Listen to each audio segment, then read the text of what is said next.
Now in my last video I talked about walking out of the system and finding yourself placed in your natural group with your natural couple. And so those are the three levels of consciousness: individual consciousness, freeing yourself; couple consciousness, where two free people come together freely in nature; and then group consciousness, where the group comes together. Normally it's a number of people. The only examples we have that normally are of groups playing music together. Yeah. Not all groups are natural. Only those which form naturally are natural. And they often don't stay natural. They may start natural. And the greatest groups all started natural. Now, the greatest group that ever formed was called the Farm. And the name of the guy who, I would say, started it, found himself part of it as the main component of it, a philosopher. Well, the name of that person was Stephen Gaskin, G-A-S-K-I-N. And I found out about Stephen Gaskin because I was given a book, a very, very rare book. In New Zealand I was given a book, and you can't find this book here. It doesn't come to you unless it's meant to come to you. There's not that many copies of it around. And I found the original colour copy of the book, and it's called, on the title, the front cover, it's got "Hey Mr. Beatnik" on the front. And it's a story about the farm community, its philosophies, how it started, how it and how it developed, and how each part of it was handled. The gatekeeping, the doors, the the vehicle pool, and what happened when people want to leave and go to town, and how they would get money given to them and whatever they needed, and so on. All those aspects were explored and a part of Stephen Gaskin's book, and anybody embarking on such a venture would be well advised to read Stephen Gaskin's book. He's dead now. I think he died in 2014, something like that. His book is on archive. I've got a copy of it here in my digital library. There's still available on archive.org is a copy of it, and I'll put a link where you can download the book in the description of this video. And I'm going to read from you a little portion, just the introduction of that.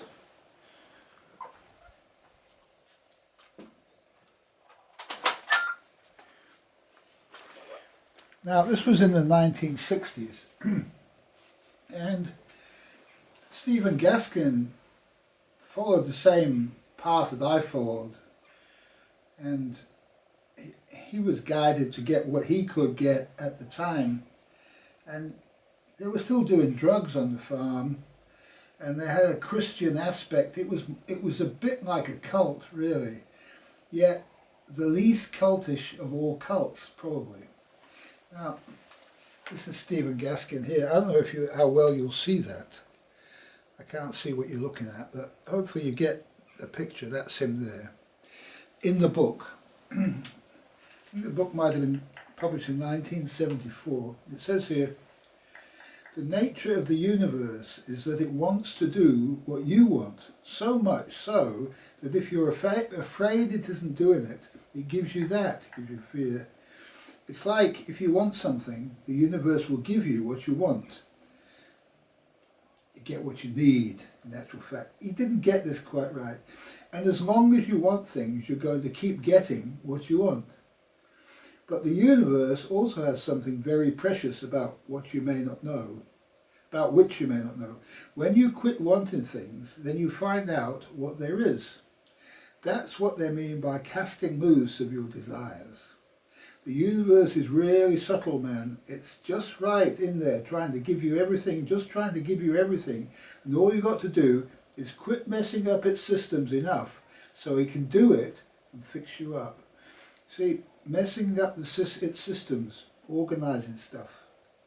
He knew, he was onto it. You can't mess up natural order, systems of natural order. And then it fixes you up. He also found out that you just get better and better and better as you offer yourself up to the universe. He says, that's what happened to me ever since I put my faith in the universe, which I did some years ago. One night in San Francisco I said, looky here, I've been doing this spiritual teaching for all you folk for so long that I ain't got time to do anything else anymore. And I'm going to not try to do anything else. I'm going to do that full time. Because I suppose at that time we were still getting paid in a job and all the rest of it. And if I get taken care of, groovy, and if I don't, well, I have to go to another town and start over again. And since that time, since I cast myself adrift, my cup runneth over, you know, everything is working out. Now, he didn't really cast himself adrift, because to cast yourself adrift, you have to go on your own with nothing. He didn't do that, yeah. He relied on what was going on around him. He cast himself adrift to the point where he said, well, if I survive or not, but he had loads of people around him, okay? He didn't have nothing, he didn't walk into foreign lands with not a penny to his name and stuff like that. He didn't do my journey. He did another thing, similar. Yet because he didn't do my journey, he didn't completely break free from all the old connections he had to Christianity, to the hippies, to everything. Yet he wasn't meant to, because the universe is a funny thing. It could only make it in Stephen Gaskin's time the way it made it. It had to gather them all together. It had to work through, first of all, to the university campus where Stephen Gaskin was a lecturer. And then he stopped doing that, and they had to move to the, I forget the name of the place, the Family Dog, they call it the Family Dog, where they had some of the psychedelic music gatherings in Los Angeles. So all the dogs hung out in the Family Dog. They used to go there, and it was, I think it was called Monday Night Class or something.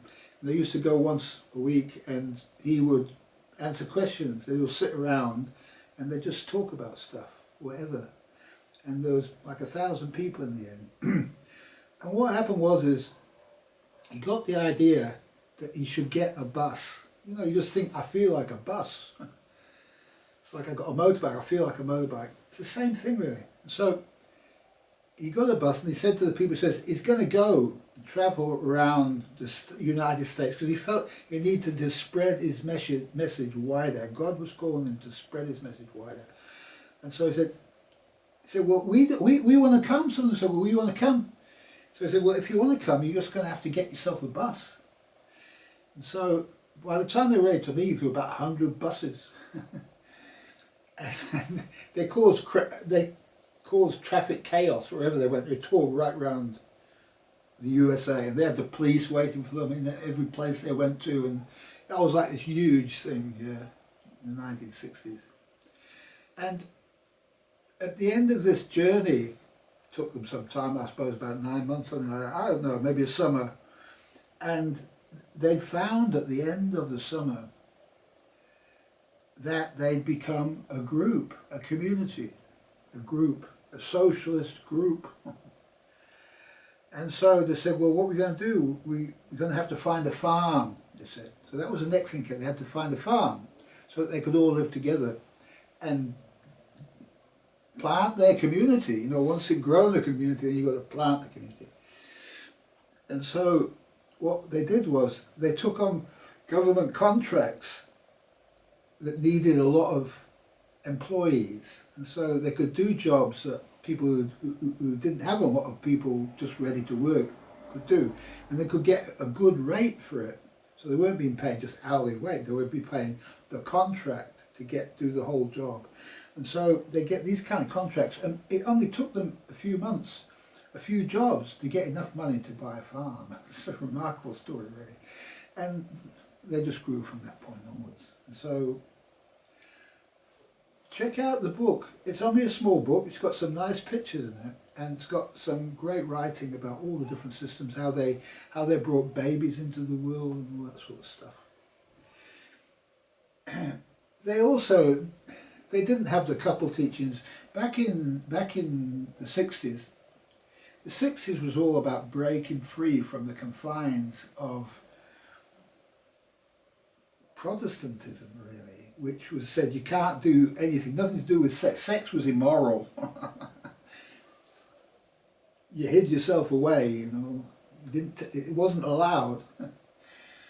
And so they had to experiment with a lot of that to try to find out what you could do, what you couldn't do, and they made a lot of mistakes in that area. And so it's time to do it again, this time without the mistakes, without the drugs, without the bad sex, without multiple partners, just couples, yeah. And that's what we've been learning in the last 50 years, if you like, since the farm was attempted, God's experiment with the new way forward. Now there was another man who also created a whole town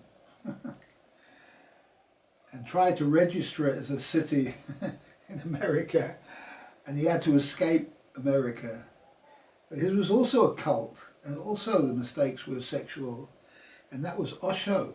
Osho, not good stuff, Osho. Yeah, again, the pattern there, created the pattern for the town, the city. They used to call them free towns or free cities in Germany. Free city of Bremen. They were free cities where they made their own laws. They weren't beholden to any laws outside themselves. It's the evolution, if you like, of the farm.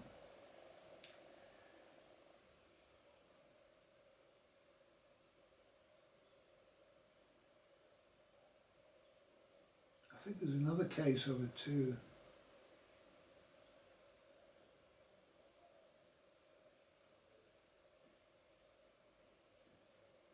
Sai Baba, I don't know enough about him. I believe he's also very important, very important. Sai Baba created some of the group teachings. The group teachings are coming from some of the work of Sai Baba and his writings. Okay, I'll take 5.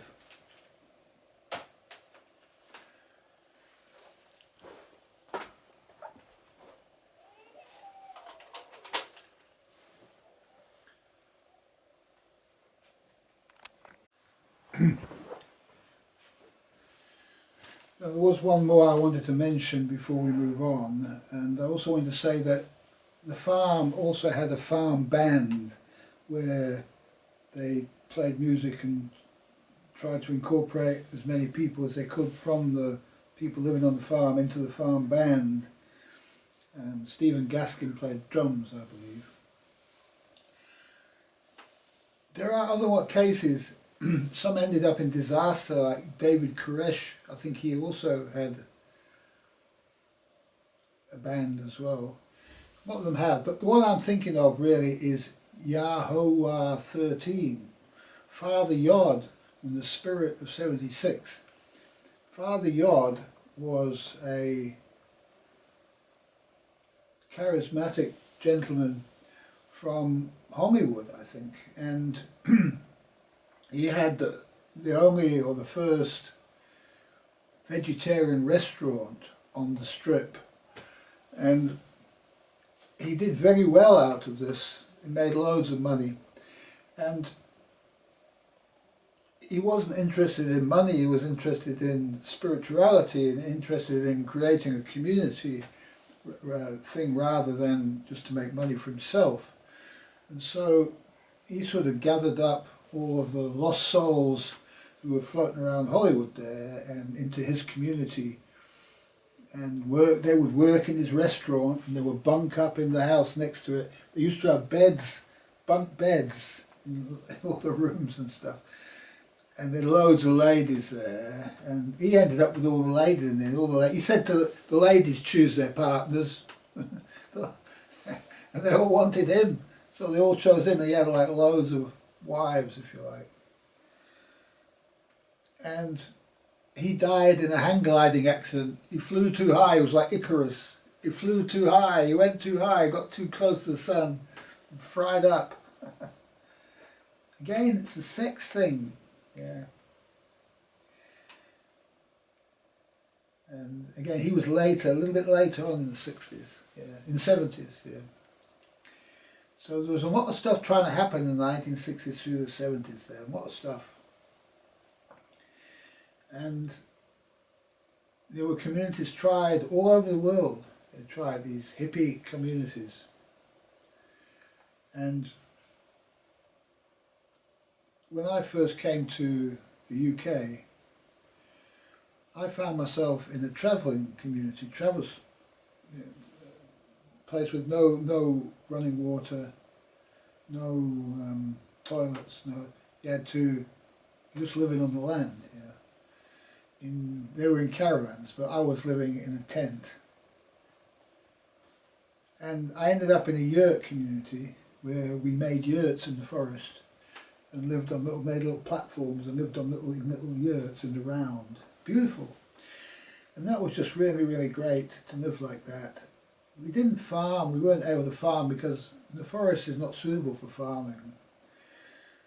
And so, and I believe after I left there, I ended up with a lady, and apparently they all end up with ladies. They were all men living alone in the forest for a while, but then as it got to a certain point of development, they had a certain number of platforms, a certain number of yurts, and the kitchen was organised and all that stuff. The ladies came and they all partnered up, and then they had babies. As soon as the babies came, it wasn't good enough. The forest wasn't good enough for the ladies. They wanted their running water and all that stuff. And so they ended up splitting and going back to the city, going back into the system. It was only like a trial run, you know. It wasn't good enough. It needed to be better. There needed to be more permanent buildings. The yurts are a good part of it. You can have yurts. And from that experiment, all this glamping idea where people say, I'll make a yurt and make money out of it. I'll make money out of my yurt. This is what happened to them. They became business people. Yeah. So it all went back to corruption again, yeah. And they were doing drugs too. I was the only one amongst them who wasn't doing drugs. Not like heavy drugs, but marijuana is no good. It's no good stuff, marijuana. It means you got it wrong. Generally you got it wrong with the ladies. Yeah? That's what it means. I'll take 5.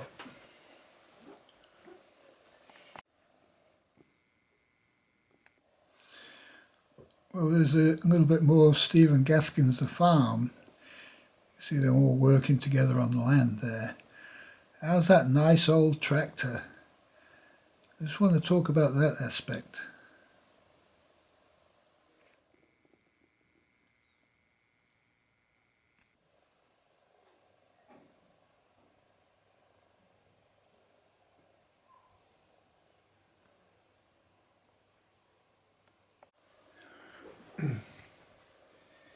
Yeah, you'll see there that they also need the engineers, the people who are going to look after the tractor and other machinery that they might use. And so they were able to purchase older equipment that they could then maintain and recondition and look after. Yeah, and so it doesn't need to be an expensive business to actually get the equipment that you need.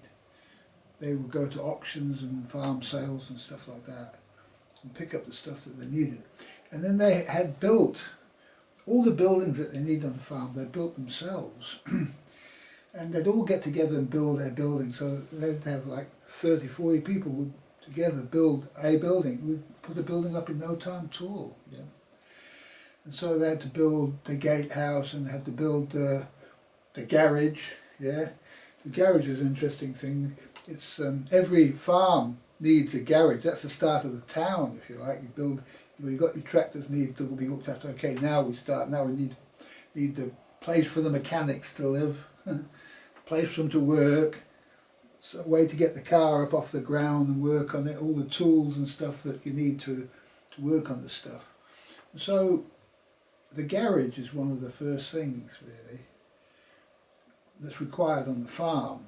There isn't farming, it's not a farmer.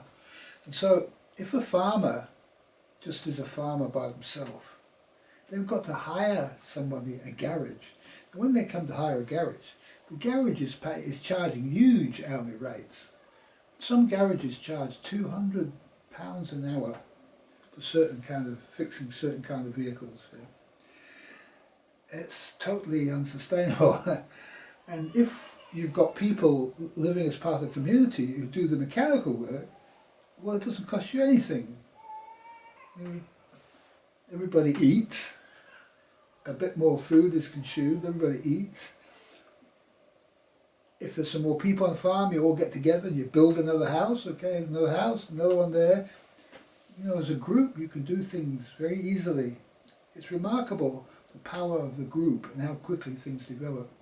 I was astounded at looking through this book of how they did such a lot of stuff in such a short amount of time. And their lives were so much interesting because of it. And there's only so much you can do by yourself. Yeah. When there's a group of you, mighty things can be achieved. And I think that's what I'm trying to say. So the start of the group becomes first a few of you have to find each other, then the band forms, playing the band, then the farm comes, and the farmer, and then the mechanic comes, and the house builder, the architect. When the babies need to be born, then the midwives appear, and those who know about growing things, those who know about animal husbandry, do that. And I don't think the farm had an animal husbandry, which is a shame really, because I think there's a place for animal husbandry in life. I don't think vegetarianism is a necessary thing, and depends on the situation, the place that you live, what part of the world you're in, and so on. So one has to have an open mind about these things and trust that nature will find the right way. If everybody's in nature and it's not right to kill and eat an animal, no animal will be killed and eaten. Everybody will feel like doing something else. There's no profit motive. Yet, if there's nothing to eat, well, it remains to be seen what people will do. That's enough. It's a long enough video, and it's just to get some sort of idea of what might happen if enough people took the journey that I've taken and end up free agents in natural order, waiting for nature to self-organize into a wonderful community, a new society outside of the greed cult of our American Israel. Thanks for watching.